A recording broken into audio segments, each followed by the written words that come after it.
Hello and welcome to Rajya Sabha TV. You're watching Question Hour, a unique show where we get you questions asked by the members in the upper house of the parliament and the replies given by the ministries and the departments concerned. I'm your host Rajat Kain. I'm joined with my colleague Kriti Mishra. Thank you so much, Rajat. And let's tell our viewers about the importance of Question Hour and different questions. Well, broadly speaking, there are three categories of questions. First, the starred and then unstarred, and lastly, short notice question. Now, starred questions are the ones where answers are directly given on the floor of the House by the Minister. Whereas unstarred questions are those questions of which answers are given in the written format.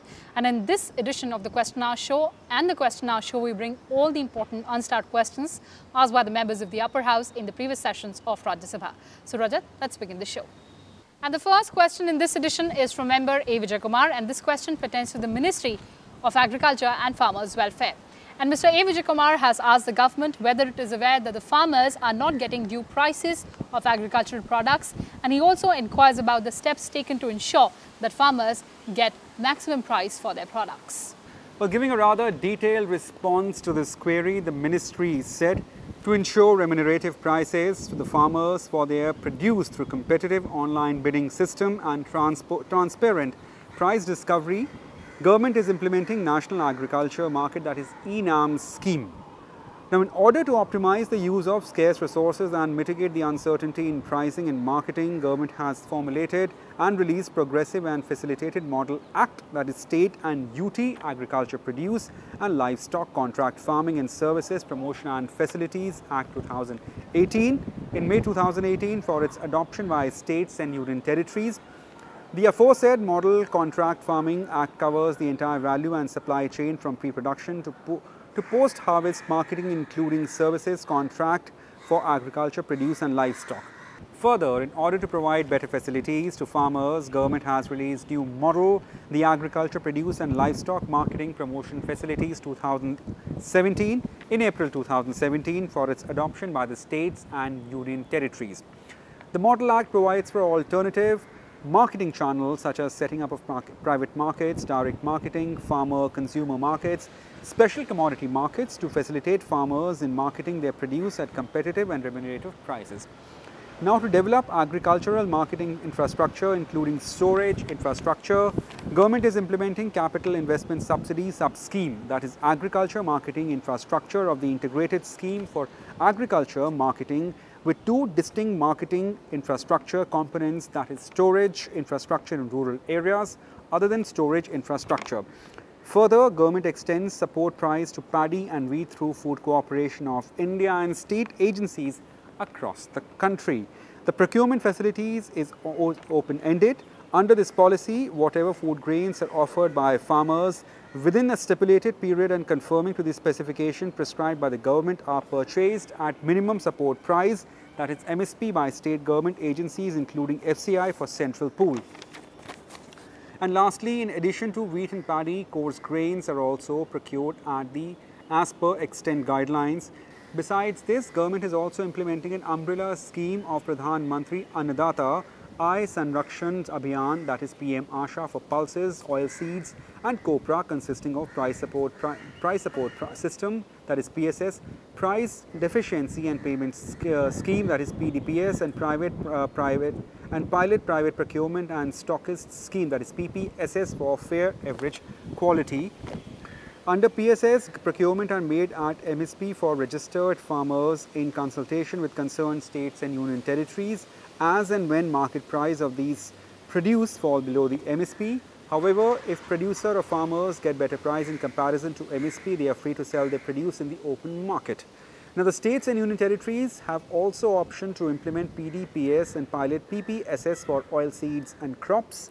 The procurement of cotton and jute are also undertaken as per extent guidelines. For perishable agriculture and horticulture commodities for which MSP is not announced are procured under market intervention schemes in consultation with state UT government as per scheme guidelines.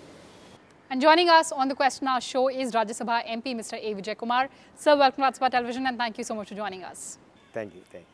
Sir, you asked a very pertinent question in the last session, which was about providing the maximum prices to farmers for their agricultural products. Tell us about the importance of the issue and what do you think about government's response? So for this, you see in the TVs, in our country, one state, they are destroying the tomato one time.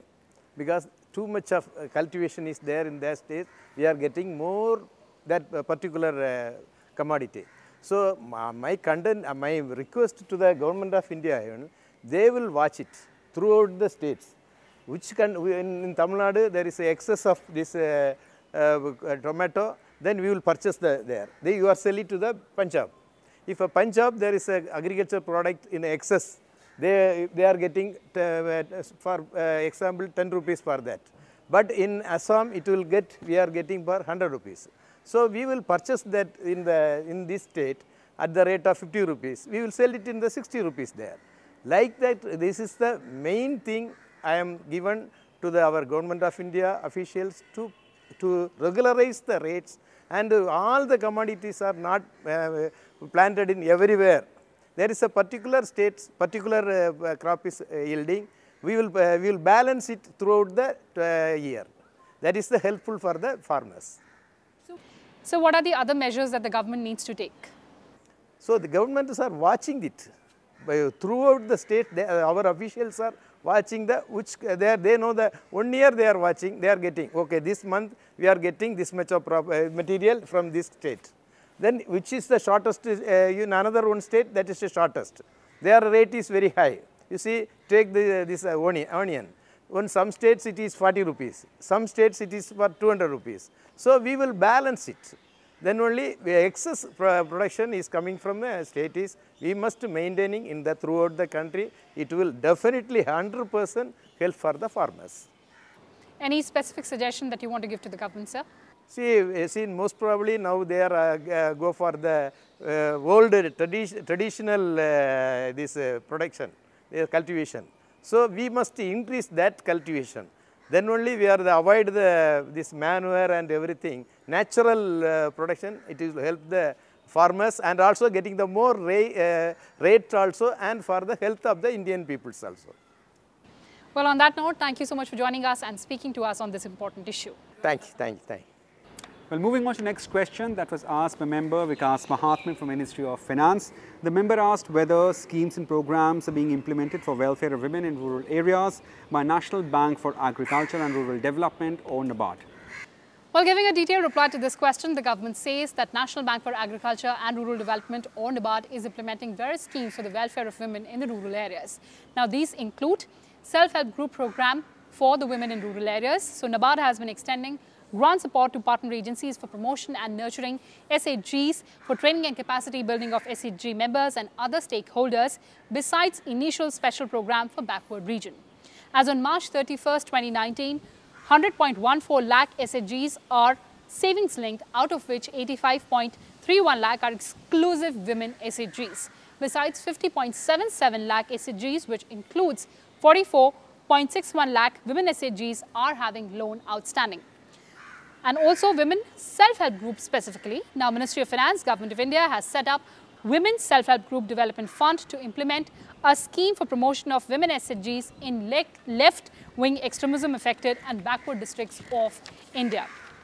Further, as on 31st of March 2019, out of this fund, a cumulative fund released by NABARD towards grant assistance, training, capacity building and other initiatives stood at 132.91 crore rupees, and progress under WSHG, which is Women Self-Help Group scheme for the last 3 years, is also provided by the government. And lastly, Micro Enterprise Development Program. Now, NABARD has also been supporting skill development and entrepreneurship training to SHG members through NEDP since March 2006.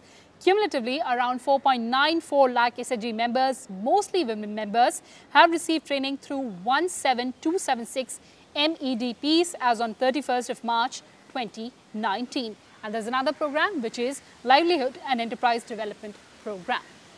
And let's move on to the next question asked by member PL Punya. This question pertains to the Ministry of Finance. And Mr. Punya has asked the government about the steps undertaken to increase the taxpayers in the country. Well, giving a detailed response to this query, the ministry said the government has taken several steps to increase number of taxpayers, including following. The Income Tax Department has implemented a non-filer monitoring system which assimilates and analyzes in-house information as well as transactional data received from third parties, including statement of financial transaction, tax deduction at source and tax collection at source statements, intelligence and criminal investigations and data to identify such persons and entities who have undertaken high-value financial transactions but have not filed their returns. The Income Tax Department has launched Project Insight to strengthen the non-intrusive information-driven approach to increase tax compliance. Project Insight focus on 3 goals which are namely promote voluntary compliance under deter non-compliance, to impart confidence that all eligible persons pay appropriate tax and to promote fair and judicious tax administration. The mechanism for collection and verification of financial information has been broadened to include data in respect of various types of high-value transactions received from banks and financial institutions and high-value expenditures received from commercial establishment in the forms of statement of financial transactions.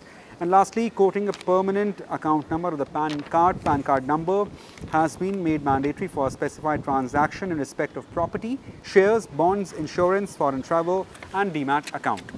Well, moving on to the next question that was asked by member Dharmapuri Srinivas from Ministry of Corporate Affairs. The member asked whether government is proposing to issue new guidelines for winding up companies, making it easier for smaller business firms to go hassle-free winding up. Well, this question was asked in the last session of Parliament, and since then several steps have been taken by the government to enhance corporate governance in the country. But let's take a look at what the government replied at that point in time. So the government said that the ministry has notified the companies winding up rules 2020 wide notification DS R46 dated 24th of January 2020. The said rules shall come into force with effect from 1st of April 2020 and are available at www.mca.gov.in, which is the ministry's site, and also the PDF rules are available. The government further says that Section 361 of the Act provides that a class of companies shall be based on the latest audited balance sheet. The company which has taken a deposit and total outstanding deposits is not exceeding 25 lakh rupees. The company of which total outstanding loan including secured loan does not exceed 50 lakh rupees, and the company of which turnover is up to 50 crore rupees, or the company of which paid up capital does not exceed 1 crore rupees. And moving on to the next question asked by member K.C. Ramamurthy, and this question pertains to the Ministry of Culture. And member Ramamurthy has asked the government whether the ministry is planning to establish Indian Institute of Culture, merging institutions and research centers under it. Replying to this query, the ministry said that in pursuance of announcement of the Union Budget 2020, Ministry of Culture is planning to establish Indian Institute of Cultural Heritage and Conservation Management to impart higher education, research, training in the field of cultural heritage in the country. Now, courses are being run by Indira Gandhi National Centre for Arts, or the IGNCA, National Archives of India, National Research Laboratory for Conservation of Cultural Property and Institute of Archaeology have been proposed to be merged with National Museum Institute deemed to be university for establishing new institute, that is IICHHCM, that is Indian Institute of Cultural Heritage and Conservation Management. Now, establishment of Indian Institute of Heritage and Conservation Management is at the conceptual stage. Well, that's it. Thanks for watching this edition of Question Hour on Rajya Sabha TV. Stay safe and take care.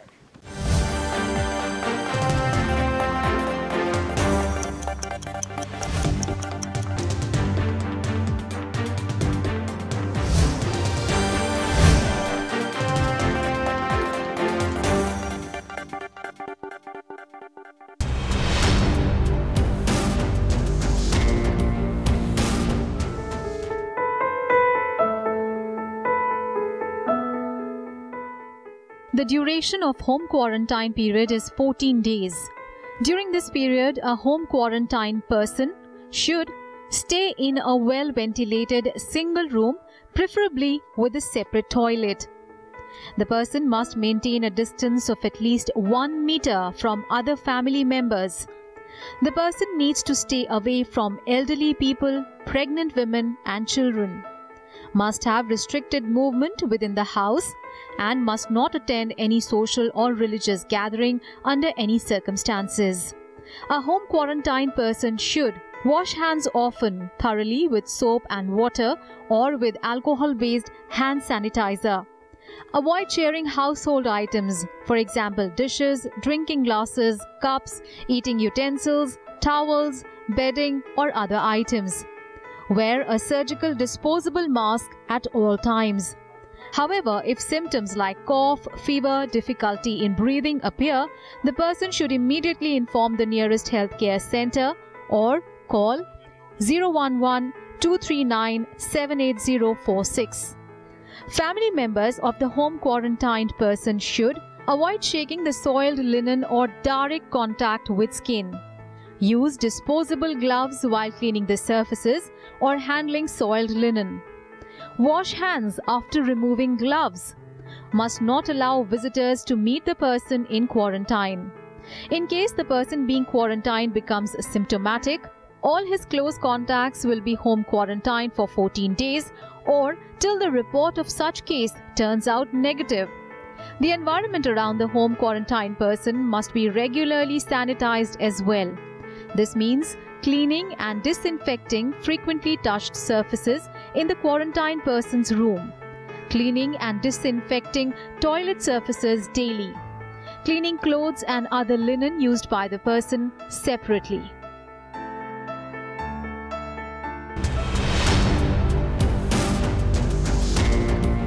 Coal and they are selling it in open market and earning huge profit, particularly in Maharashtra. What are the details and what is the government's reaction to it, and what are the steps taken by the government to control coal subsidy and its misuse? Responding to this query, the government says that Ministry of Coal releases fund to coal companies under the scheme Conservation and Safety and Infrastructure Development in Coal Mines as payment against collection of cess or excise duty on coal and coke for conservation and development related work, including infrastructure development. This cess, a specific purpose levy under the Coal Mines Conservation and Development Act of 1975, has now been subsumed under Goods and Services Tax or the GST. Release under the scheme are classified as subsidies in the budget of the ministry for technical reasons. Fund released to Coal Ministry under the coal sector for conservation and safety infrastructure development in coal mines was 182.40 crore in the financial year 2018-19 in comparison to 499.50 crore in the financial year 2017-18. Further, there is a budget provision of 135 CR in financial year 2019-20 under the scheme. No complaints of selling subsidized coal by closed industries in open market, particularly in Maharashtra, has been received by the ministry so far. Let's move on to the next question asked by member A.K. Sarraj, and this question pertains to the Ministry of Heavy Industries and Public Enterprises. And the member has asked whether it is a fact that electric cars in India are not gaining that much of enthusiasm among the users because of lack of sufficient charging infrastructure, and whether it is a fact that electric vehicle adoption will increase only when cars of decent range are made available, and the details thereof. Well, giving a detailed reply to this query, the ministry said that in order to promote adoption of electrical vehicles, including electric cars in India, Department of Heavy Industry formulated FAME, India, that is Faster Adoption and Manufacturing of Hybrid Electrical Vehicles in India scheme in March 2015. The phase 1 of this scheme was initially launched for the period of 2 years, commencing from 1st of April 2015, which was subsequently extended from time to time, and the last extension was allowed up to 31st March 2019 with total outlay of Rs 895 crore. The first phase of the scheme, about 2.8 lakh hybrid and electric vehicles were supported by way of demand incentive.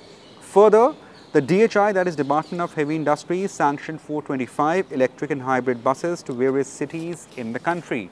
The Department of Heavy Industry has also sanctioned about 500 charging stations and the infrastructures for the electrical vehicles, including electric cars. Based on the outcome and experience gained during phase 1 of FAME India scheme, and after having consultation with all stakeholders, including industry and industry association, the government notified phase 2 of FAME India scheme on 8th of March 2019, which is for a period of 3 years commencing from 1st of April 2019 with total budgetary support of Rs 10,000 crore. Now, this phase will mainly focus on supporting electrification of public and shared transportation and aims to support through demand incentives about 7,000 e-buses, 5 lakh e-3-wheelers, 55,000 e-4-wheelers, passenger cars and 10 lakh e-2-wheelers. In addition, creation of charging infrastructure will also be supported to address range anxiety among users of electric vehicles. And lastly, under phase 2 of FAME India scheme, the government has sanctioned 2,636 charging stations for electric vehicles, including electric cars in 62 cities across 24 states and union territories under FAME India, that is faster adoption and manufacturing of hybrid and electric vehicles in India scheme phase 2. So Rajat, these were the important questions and answers in this edition of the Question Hour show. Well, thanks for watching this edition of Question Hour. You can also watch and follow various programs of Rajya Sabha TV, Question Hour included on our YouTube channel. Thank you for watching this show.